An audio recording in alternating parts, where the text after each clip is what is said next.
using only pink products or packaging. Sana nabansin. Buti na lang, kukunti lang talaga yung mga pang makeup ko. So, na-ready ko na siya kanina. And ito yung gagamitin ko. May pink yan, pink. Tapos, ito sa DW, pink din yung packaging. Ito, pink yung packaging. Ito, pink yung balo. Tapos, pink din yung katawan ng brush. O, pink yan. Girl, pink. And then, yung pink ditong iba, ito sa lip liner, pink. Ito sa, galing to kay Nika, pink din yan. Ito naman, sunscreen, pink din. Ito, moisturizer natin, pink din. And then, ito naman pang blush or pang lipstick or pang eyeshadow, pink. And then, meron akong pink dito. Syempre, gagamitin ko siya. Mainit, no? Ano ka ba? And then, meron tayong salamin na gagamitin pink.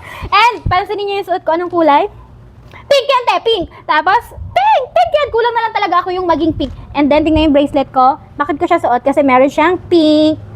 Diba? Puro pink. Umandar na naman ang pagka-OA ko. Buti na lang talaga maunti lang yung mga pang-makeup ko. So, simulan na natin. Yo, pa, baby. Mag-moisturizer. Basta ganito. Ewan ko ba't bulol-bulol baga magsalita ang atin nyo. Oh, kasalanan ko pang maging bulol, ay hindi ko naman yung ginusto, diba? So, wag yun na akong magdawanan, ha? Wag yun na akong i-bash kasi, sige kayo, di kayo pupunta sa langit. Ay, mag-sunscreen tayo kasi ito yung pink niya. And then parang pink din naman yung lumalabas, oh. Woo!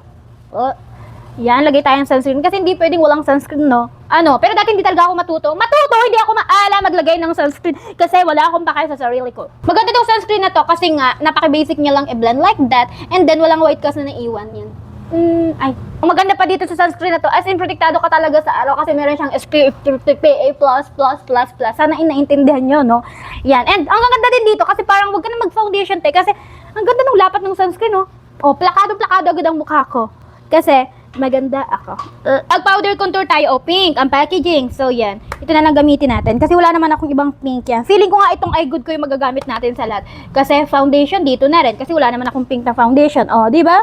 Panis ka. Yan, eye good ko. Eye good ko lang malakas. Yan. So, lagyan lang natin yan.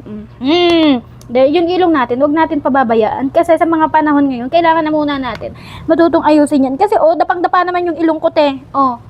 Dati talaga yan. Flash tayo. Siyempre, ito din from eye good ko. So, lagyan lang natin dito. Yan. Para naman magmukhang buhay na buhay yung ating pisngi. Na para bang kinikilig-kilig tayo dyan kasi meron tayo nakitang pera. Pera ha, hindi pogi. Pera. Yan. Sino ba nang hindi kikiligin kung makakita ng blue bills? Eyeshadow ito naman sa DW. Pink! Pink yung packaging. So, mag-eyeshadow tayo dito sa taas. Naglipat ako ng pwesto kasi ang init dito sa may pinto. Kaya pumasok ako. Ano na to maghahapon kaya yung init pumupunta na dito sa loob ng boarding. Oo. Lagyan ko na rin ng highlighter dito sa aking may mata. Yan, ganyan. Tapos, para naman ma-highlight yung ilong natin, lagyan lang natin ng very konti dito sa gitna. Para namang buhay na buhay. Like that, na para bang ang tangos-tangos. Side. Gamitin naman natin ito para naman pang highlighter. Highlighter dito sa aking pisngi yan. Galing ito dun sa kapatid ng aking boyfriend. Di ba napakabait? Yan, binigay niya sa akin. Yan. Tingnan niyo naman. Hindi ako magkakaroon nito kung hindi niya ako binigyan. Kaya naman, thank you. Powder tayo from eye good ko ulit. Kasi wala tayong powder na color pink ang packaging. And so, yan. Yan, powder lang tayo dito sa may baba. Diba, ang talino ko na naman. Na-slay ko na naman kayo, te. Akala nyo, So, wag na kayo mag-request ng ibang mga kulay-kulay. Kasi wala ako sa inyong may ipakita talaga as in. Super duper unti lang kasi ng mga makeup ano ko pa. Makeup product, makeup lahat. Unti. Saka yung magdadagdag kapag yumaman na tayo kapag blinis na tayo ni Lord.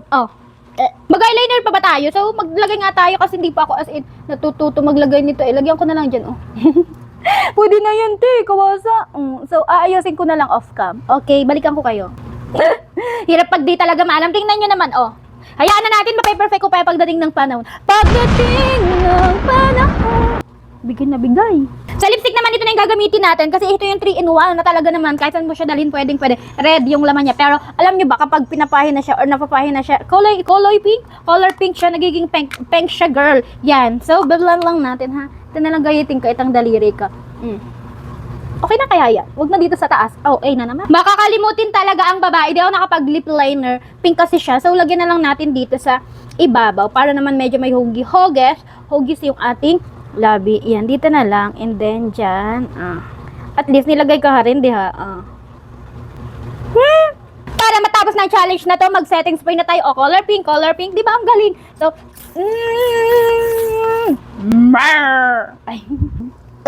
So, ito na po yung final look. Gamit po yung pink packaging and pink product na yon.